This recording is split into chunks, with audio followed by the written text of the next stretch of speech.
Secretariat బిల్డింగుల కోసం, కట్టబోయే secretariat బిల్డింగులు అద్దాల కోసం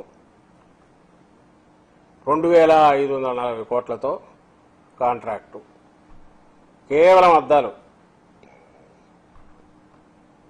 బిల్డింగ్ చూసే నోరెళ్లబెట్టి ఆ బిల్డింగ్ ప్రపోజల్ చూసి ఆ కాంట్రాక్టు, దాని మీద ఏదో ప్లంబింగ్ అని, దానికి తోడు కరెంటు సప్లై అని, డ్రైనేజ్ అని వేసినవన్నీ చూసి మీకు గుర్తుంటే అందరం రికాల్ చేసి చెప్పాము. అందరు నాయకులు మాట్లాడారు. నేను కూడా లాస్ట్ వీక్ ఇప్పుడు 10 days బ్యాక్ అయి ఉంటుంది చెప్పాను. 12,000 నుంచి 14,000 కోట్ల అమ్మా అన్నాను.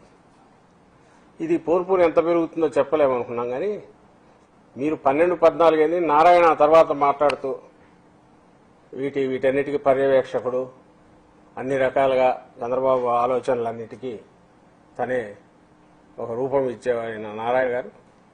ఆయన 14 కాదు 16 కూడా కావచ్చు.